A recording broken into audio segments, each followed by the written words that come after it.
anawasalimia sana, anawapenda na amewaandalia chai. Ndio jamani, napenda kumtambulisha kwenu mchungaji Christian Kayono. Napenda kumtambulisha mchungaji na mtumishi wa Mungu Baraka Mwaikombo. Napenda kumtambulisha kwenu mtumishi wa Bwana mchungaji mwinjilisti Machachari Mwasogwe. Napenda kumtambulisha kwenu mtumishi wa Mungu mchungaji wetu mtarajiwa Kavenga Simba. Piga kelele kwa ajili yake jamani. Haleluya. Mimi siwezi kuwatambulisha, mtajitambulisha hivi baadaye jamani. Amina, asante sana. Kwa kweli tulitegemea watu wajae katika kanisa hili, lakini sasa tunaona watu kama wachache vile. Sawa, ukiwa na maswali uandike vizuri kabisa, tutayapitia.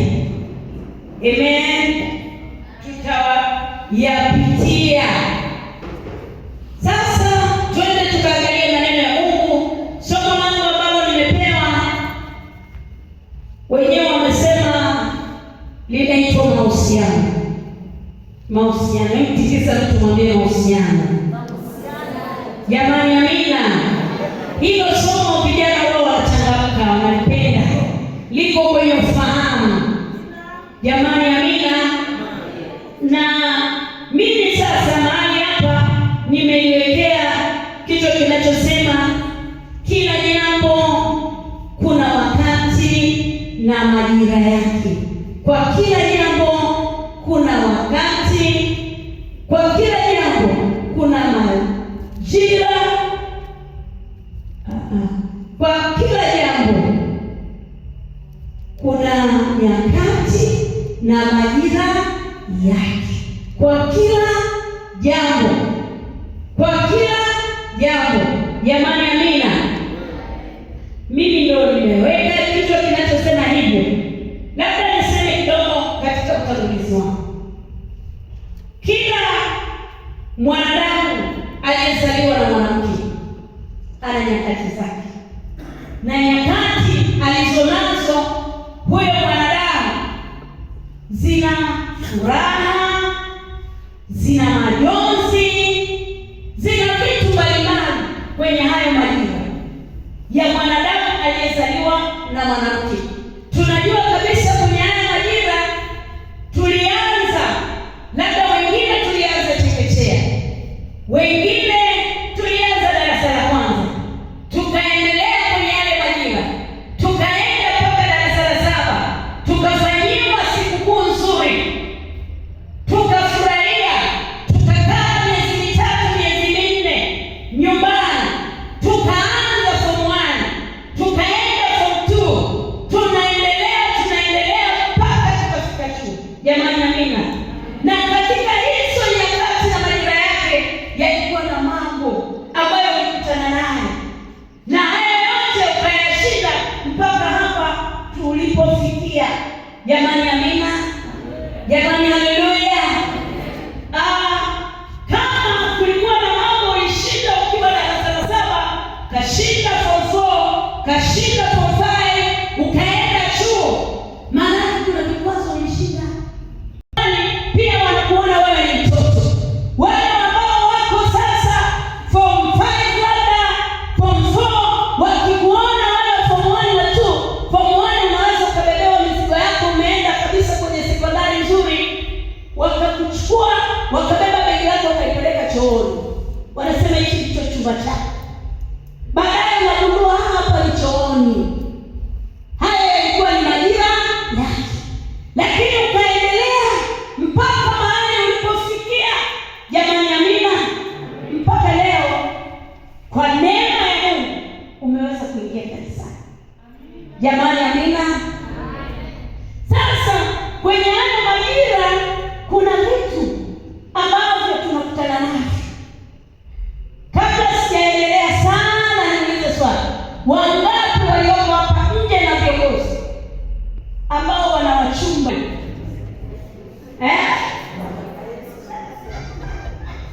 na masomo na Yesu akiwepo huko ndani, lakini shahidi wa mtu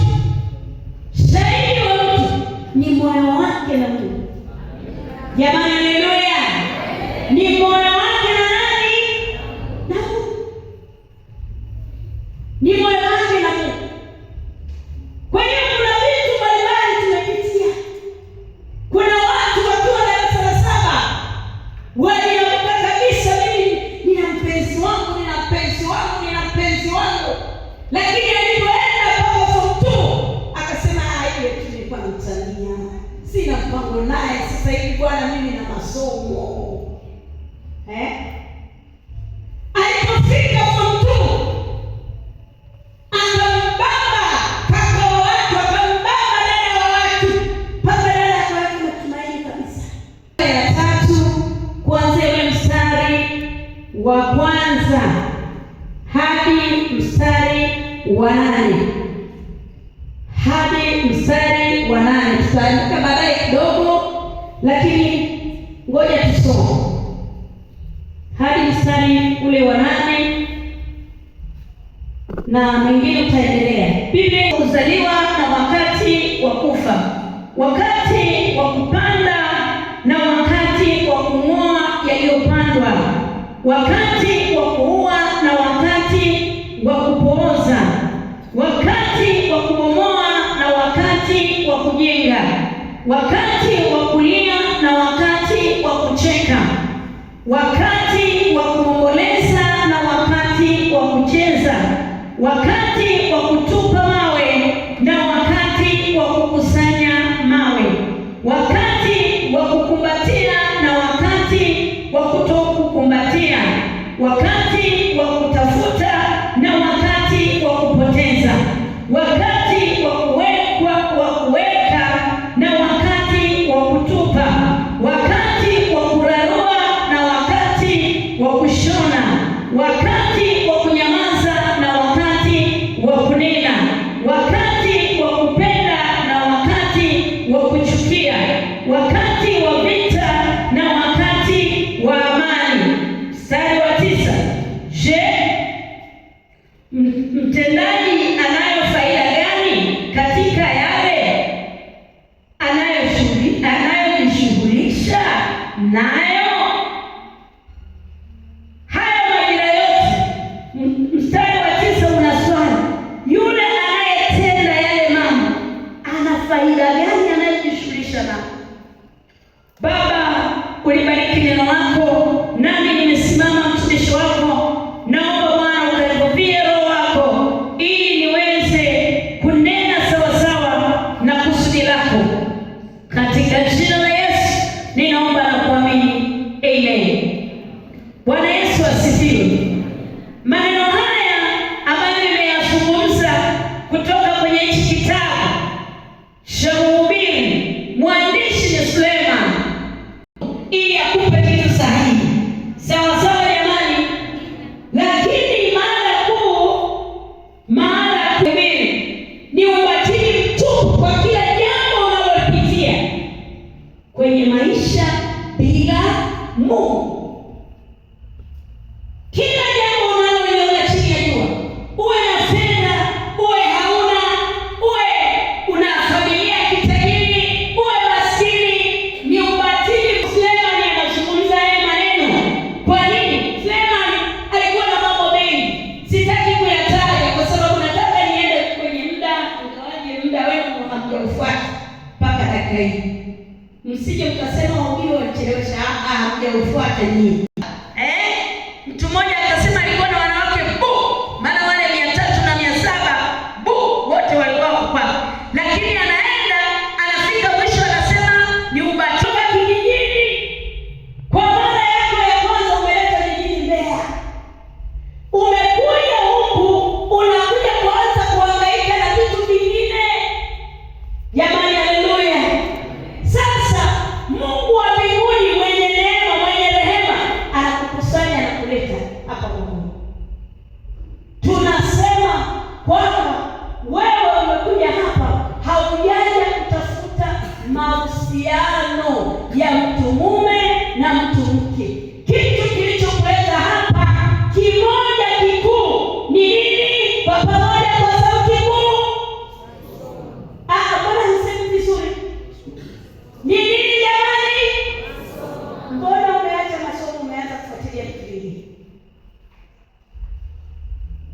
Jamani, haleluya. Sitaki kuuliza eti mahusiano ni kitu gani. Sitaki kukuuliza hiyo, kwa sababu kila aliyekaa hapa anajua. Wengine hapa hawapo, lakini wakiwa kwenye ibada wana chat, wako kwenye mahusiano na mtu ambaye wewe binti yangu, wewe kijana wangu, umemkuta tu, wewe umekuja kusoma, umeacha ile vitu zenu nyumbani, umemwacha ameuza ng'ombe, wanalala chini, wamekuja wamekuleta wewe huku upate elimu kaokoboe. Jamani, haleluya. Kwa hiyo hivi vitu unavyokutana navyo ni lazima uwe makini navyo. Nisikilize mwanangu, mimi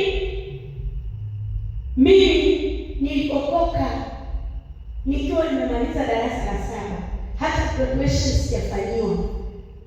Nikaenda kwa mwanaume. Yule mwanaume nilienda kule alikuwa hana Mungu, ni mume wa mtu mwingine. Wazazi wao wakanipeleka kule, maana yake pasipo Mungu kuingia kati, ndoto zangu zilikuwa zinaishia pale. Jamani, nimesahau kujitambulisha vizuri. Mimi naitwa Mchungaji Peres Mwakasaka, ni Mmasai leo.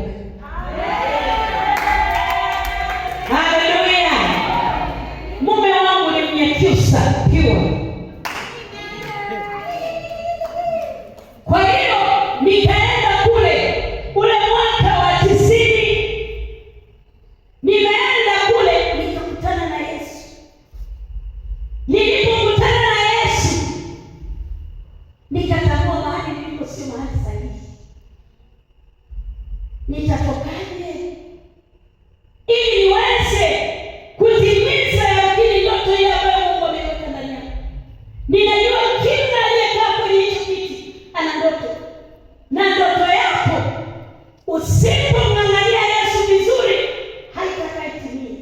Tunao wabunge hapa wapo, tunao wachungaji, tunao marais wako hapa, tunao wake za wachungaji, tunao wachungaji. Ni kweli unasoma, unasema mimi ni mtu fulani, lakini Bwana anaweza kubadilisha mtazamo wako ukaja kutumikia Bwana. Lakini ni wewe usimama katika ile nafasi ili uweze kufika kwenye ile kusudi Mungu alitaka. Nikakaa kule miaka 7 nikimtafuta Bwana. Kwa kuwa Mungu alikuwa upande wangu, akanipa njia ya kutoka. Alinipatia rafiki mzuri. Aliponipatia rafiki mzuri, nikamwelezea mambo yangu. Nikamwambia mimi niko hapa kwenye ndoa ya mtu ambayo sio ya kwangu. Wazazi wangu walinilazimisha na niko tayari kutoka, lakini sijui ni jinsi gani ya kutoka. Nilipoenda nyumbani kwa wazazi wangu, maana ndio walionipeleka, wakasema hapa ni lazima urudi kwa yule bwana. Lakini mzungu akanisaidia, akapeleka kesi mahakamani, nikashinda, nikatoka. Nilipotoka nikaanza na mchakato wa kuitafuta ndoto yangu ambayo Mungu alisema na mimi. Ndoto yako ni nini binti yangu? Ndoto yako ni nini kijana wangu? Mbona unaipoteza kwenye mahusiano? Mbona ukiona sketi inapita mbona unaruka? Na wewe mwenye sketi ukiona suruali inapita unakosa. Yaani unasoma hivi unasahau. Hivi sikii basi. Kumbe kuna suruali inapita hapa. Yaani nashindwa kulala jamani. Eti uko shule, umekuja kusoma unashindwa kulala kwa ajili ya mtoto wako.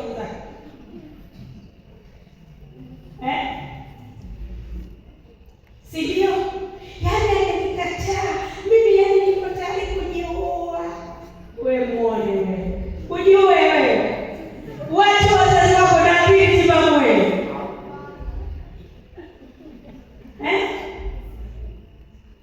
Angalia nini? Kusudi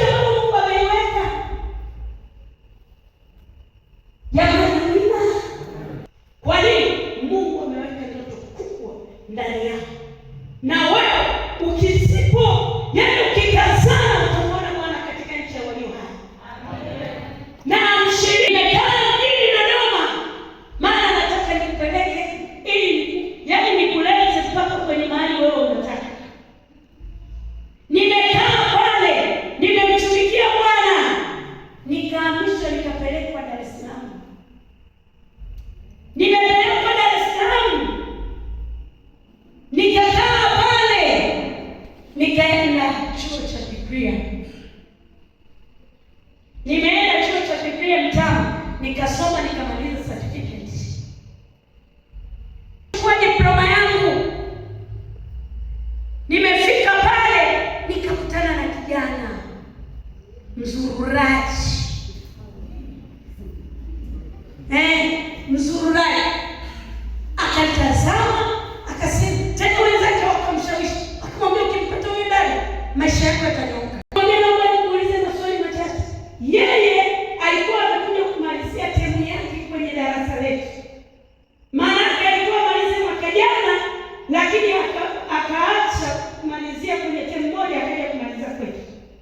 Nikamuuliza, tangia ulipokuja hapa kusoma wewe kama mchungaji, alipokulazimisha nikamchumbia. Sasa hivi umemwacha huyo ukaja kwangu, amekusubiri mwaka wa kwanza, mwaka wa pili, mwaka wa tatu, mwaka wa nne. Halafu leo unarudi unamwambia nimekuacha, nimepata mchumba mwingine. Hivi kuna mshirika anaweza kutambua kwamba yaani anajua huyu ndio mchungaji, wale wachungaji wengi wanapata. Halafu anamsubirisha miaka mingapi? Leo anamwambia nimekuacha, nimekuja na mchumba mwingine. Atajua kuna wokovu au matapeli? Nikamwambia kijana, na hisi hujajipanga vizuri. Mimi sio wa hivyo. Mimi nimekuja kusoma. Kwa kuwa nilipoanza kwenda chuo, kabla mimi ningesoma chuo cha Dodoma, niliambiwa na mtumishi wa Mungu, akaniambia hivi, wale watu wanaenda kufanya nini chuoni? Wanaenda kuolewa na wachungaji. Kwa hiyo nikamwambia Mungu, nikiwa chuoni sitakubali mahusiano ya aina yote mpaka nimalize chuo. Na wewe binti yangu, ni lazima uweke agano, sitakuwa na mahusiano yoyote mpaka nimemaliza chuo. Kila jambo na wakati wake. Na kijana wangu, unatakiwa ufunge zipuchi na ufungua tu pamoja mpaka nimalize masomo. Unanielewa? Unautupa huko, akikuuliza nini mwambie sina funguo, nilisahau nyumbani. Bado nasoma. Maana siku hizi pia mabinti wanafuatilia vijana. Kumbe unabalaba hivi kidogo na katai. Anakufuata na kunesi, kaka sorry nilikuwa nakusaidia message ya sanani za usiku.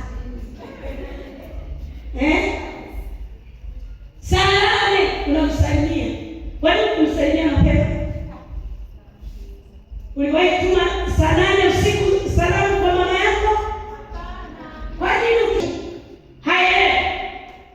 Nikamwambia kaka, mimi nimeokoka na ni mchungaji. Kwa maana hiyo ni lazima nije na mtu. Na kwa sababu nilikuwa hana hela, mimi nilikuwa na mshiko bwana. Nikachukua pesa nikaenda pale nikalipa. Nilipomaliza nikachukua bajaji chuo.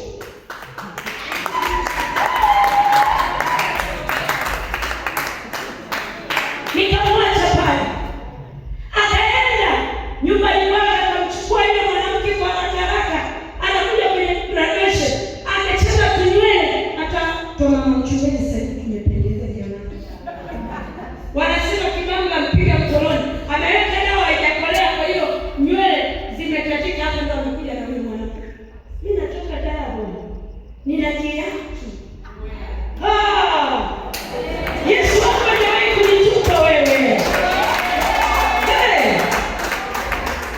Yaani wewe utakujue kwamba nilikuwa watu wangu mwalimu wa chuoni akanipa gari ya kwendea Samu na mambo yangu yote. Mtafute Bwana mwanangu. Yesu mpango na wewe. Yote yako itatimia. Hakuna wa kuipinga. Ukimwangalia Yesu utaiona heshima. Jamani amina. Nikamaliza nikabidi zangu da. Nikakaa kwa muda. Nikaendelea kufanya kazi.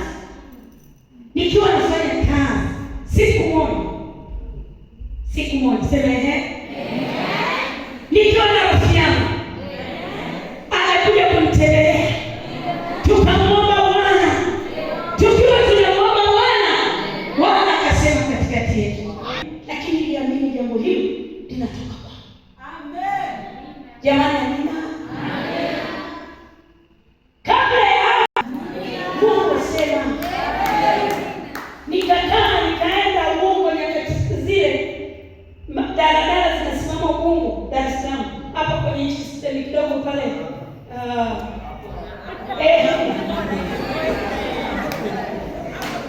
Nilipofika pale tumepatana, nimepigia simu ili aje kunitafuta Ubungo maji pale.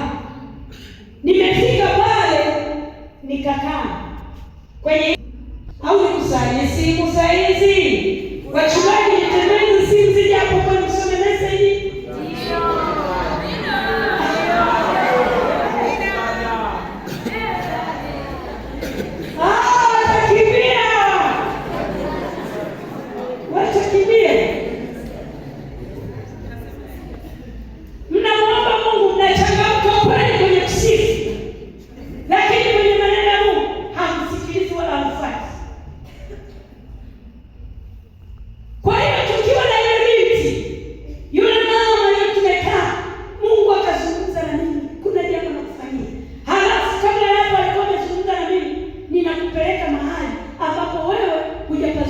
Wala chakula chao wala labda yao, akaniambia nakufanyia jambo kubwa. Macho yakiona yatazama, masikio yakisikia. Tukamshukuru Mungu, tukaendelea na Biblia zetu. Sana nikapokea simu kutoka kwa mama wangu, dada Vanessa, Bwana Yesu asifiwe. Nikasema amina mama. Akasema ni miaka mingi sijakuona, leo unaolewa. Nikamwambia hapana, ningekupa kadi mama. Akaniambia kuna mtu anahitaji kuongea naye. Nikamwambia mpe simu niongee naye. Siona Bwana, kijana hao wale wanaopita wako yuko Kenya, sasa wote endelea kusoma, utamwona Bwana katika nchi ya Yohana. Amina mama. Nikamwambia itakuwaje?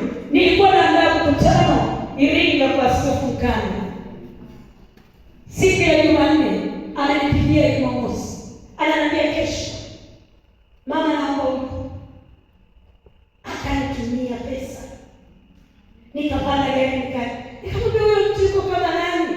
Akaniambia yuko kama, kwanza akaniambia mhubiri wa taifa, na mimi nilikuwa mhubiri wa taifa na wajua. Sasa yuko kama nani? Akasema yuko kama mzee wa Pasaka kule uliko. Yule sio wa kwako, kujaza mimi atakuaje hewani? Jamani, amina.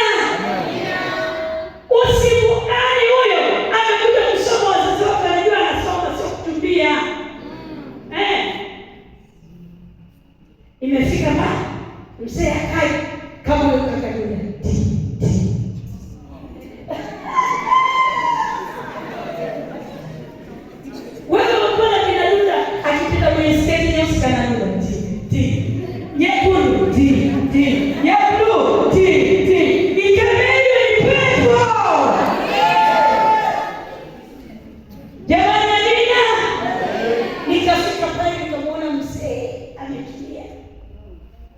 Yuko vizuri.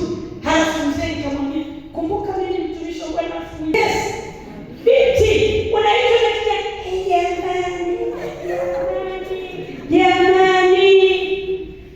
Vipi unalegelele wewe?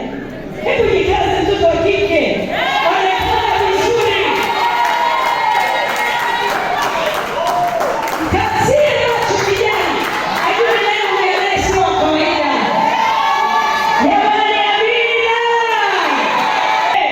Sio anakuletea chipsi mawe. Eti wewe sio wa chipsi. Bwana wema wa Bwana katika nchi ya Yohana. Amen. Kaambia sema mzee. Akasema mimi nilikuwa na Mungu Bwana. Nilikuwa na mchumba ambaye nilikuwa natakiwa kupeleka mahali.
akatiza ndoto.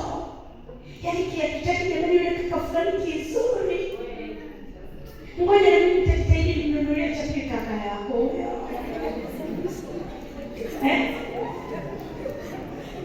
Angalia hivyo zawadi vitakufundishia safari. Hautafika. Jamani haleluya. Hebu ngoja tuandike mara moja halafu tuandike mara moja.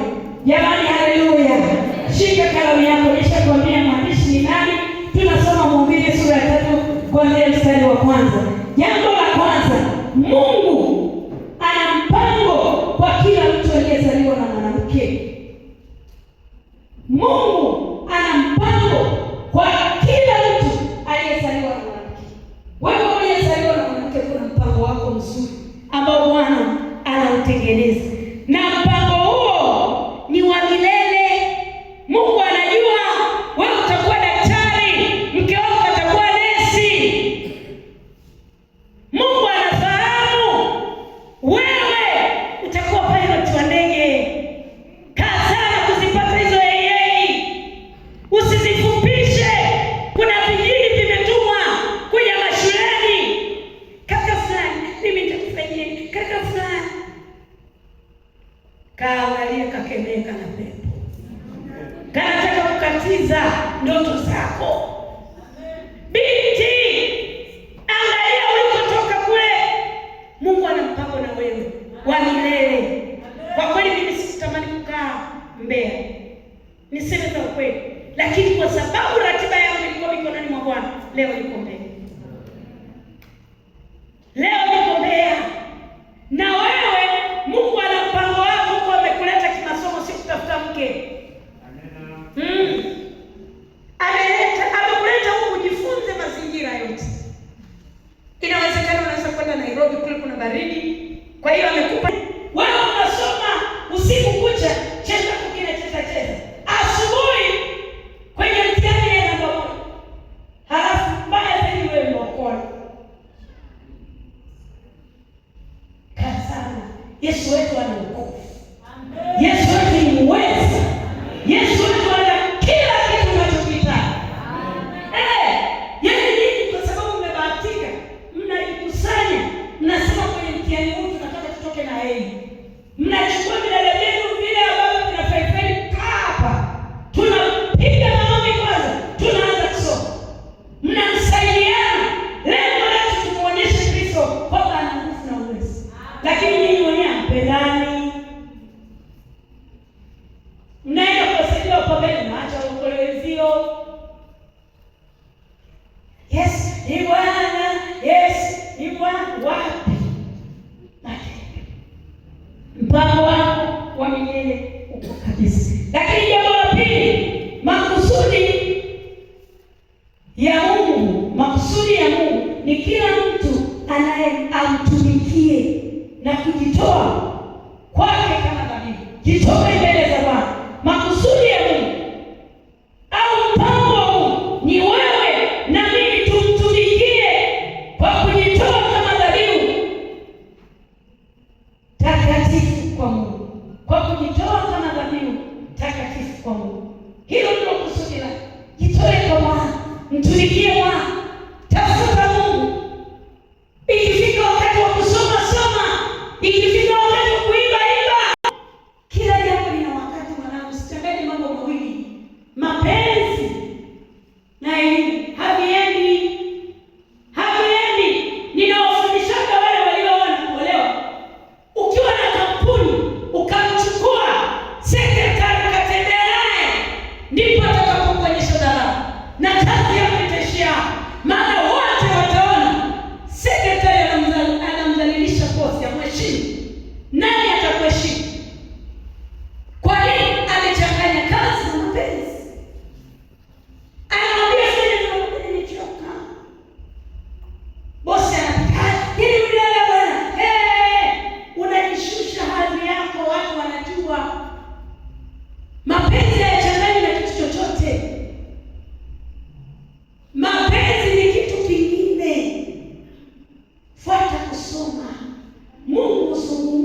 Najua wewe dada wamchukue maana hakuwa wako.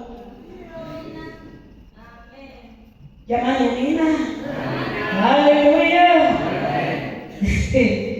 Mungu anataka tumtumikie na kwa kujitoa kama dhabihu takatifu kwa Mungu. Jambo lingine, mruhusu Roho Mtakatifu au akamilishe huo mpango kwako, kijana wa kike au kijana wa kiume. Mruhusu Roho Mtakatifu akamilishe huo mpango kwako, kijana. Warumi 12 mstari wa 1 na wa 2. Toa mwili wako mtumikie Bwana, Mungu atatimiliza tu. Jamani, haleluya. Lakini jambo lingine, Mungu hawezi Mungu huweka shauku ya wakati kwa kila mtu au kwa kila kijana wa kiume au wa kike kuwa na mpenzi au shauku ya mapenzi kuingia ndani ya mtu. Inaingia, Mungu anaweka shauku ndani yako. Unaona huu ni wakati wa kuolewa, unaona huu ni wakati wa kuoa. Mabinti zangu, naomba mniangalie, sisi tunatafutwa, hatutafuti. Jamani, amina. Na usitafute mwanaume wala suruali. Tafuta mwanaume akiingia mlangoni watu wote wajue mwanaume mwingine. Sawa binti? Yes. Akiingia nyumbani kwa wazazi wako wajue mtendo. Linauzwa shilingi 2,500, kumbe ni 10,000. Halafu unakopa unaimbisha kwa simu kule kwenye kikundi chako. Wewe muone. Hebu tusome wimbo uliokuwa sura ya 3 mstari wa 5. Aliyepata kufurahi. Nendeni jamani, karibu namaliza. Na kesho ninasikia nyingine ya vijana hapo pamoja na mume wangu kanisani. Amen.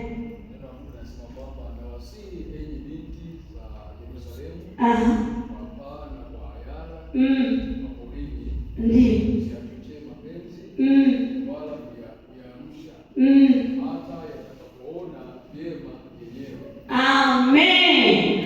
Bwana Yesu asifiwe. Watanzania, enyi vijana wa Kitanzania, msiachochee mapenzi mpaka yatakapoona mbele. Nakwambia kabisa, wakati huo unasema, yaani kabisa unasema kwamba sasa ni wakati wa kuoa. Sasa ni wakati wa kuoa. Sio tamaa ya mwili. Tamaa ya mwili isikupelekeshe. Itakupelekesha sana. Na watoto siku wanaoga wa kike. Bahati mbaya wanavaa sketi za wadogo zao. Sasa wewe mwenye pepo hilo utakufa bure. Maana unaona huyo form 2 anakuja anasema Mungu kweli chupa ya bia. Anakuja mwaka wa kwanza akisimama mpaka walimu wanatetemeka. Wanatoa break.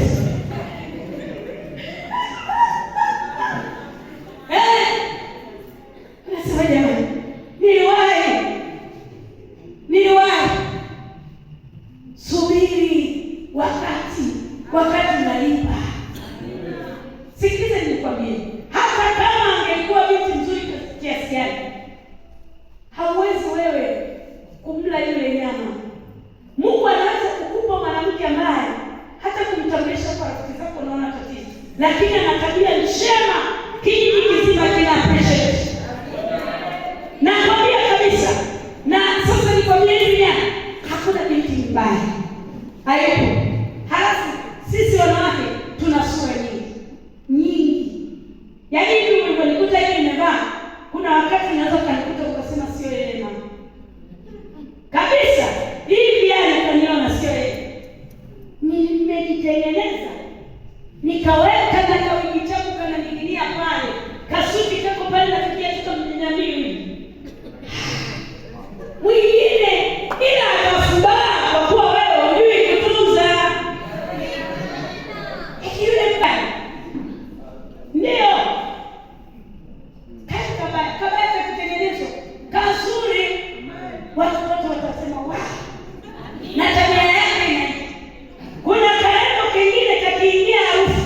kwenye familia. Ndio, na wewe dada unaichukua kaka hii sana. Unafikiri nitakula huyo? Wewe chukua wewe utakufa na njaa. Kabisa. Unaambia watu, jiongeze na wewe. Akatafute kwa akajiongezewa. Wewe ndio baba uliopewa familia. Familia namba moja ni mkeo. Si ndio? Unamwambia kujiongeze wapi? Mliacha masomo mkajiongeza, mnasema mjiongeze kwa kwenye elimu. Kazana, tumalize ili tupate kazi. Jamani, amina. Haleluya. Usiachochee mapenzi. Ukiwa unawazawaza vitu, lazima tutachukua nafasi. Utasimulia. Ukipekua hizo simu zenu zina kila kitu. Jamani, kuna maisha ya kwenye simu, sio maisha halisi. Sio maisha halisi. Yaani kuna wanawake huwa ndoa zao zinavunjika kwa sababu wanaangalia simu. Simu sio maisha hayo. Hayako. Baby wa. Mkiingia ndani ya kuna cha baby kazi kwenda mbele. Wewe utasoma wewe mwenyewe wimbo ulio bora. Sura ya 3 mstari wa 11, Mhubiri 3:11 na kuendelea. Lakini jambo lingine, kuishi maisha mazuri. Kuishi maisha mazuri. Maisha mazuri ni yapi? Yale yenye upaji wa Mungu kwa wakati husika. Usikimbilie mwanangu, usikimbilie mwanangu mambo kabla ya wakati. Usikimbilie mwanangu mambo kabla ya wakati. Jamani, amina. Lakini usubiri Mungu atakufanyia kwa wakati. Amina. Kimwili na kiroho. Mhubiri 3:16 hadi 17. Mambo ya mwishoni naenda kumalizia. Imeweka mahusiano yasiharibu ndoto zako. Mahusiano yasiharibu. Vumilia ukatimize ndoto zako. Vumilia mwanangu. Kula matembele, kula mchicha, wacha watu waende na kuku nzima vyumbani kwao. Yesu. Omba Mungu yeye kwa Mungu wetu. Yohana 15 mstari wa 16. Yeye anasema tuombe lolote. Tuombe lolote tukikaa ndani yake. Tuombe lolote atatupatia. Mwanangu, omba chochote. Omba chochote. Leo kaka, tunanunua kufuri. Tunafunga. Tunarusha. Unarudi shuleni ukiwa umefunga. Ole wako nikusikie umefungwa usiku. Na wewe binti, ile sketi yako usivue. Amen. Kwa mtu yoyote. Muombe Mungu wetu atafanya. Mungu wetu atatenda. Mungu wetu nikimbilie. Anawatoa wanyonge. Anawafikisha pamoja na wao. Amen. Yeye ni Bwana.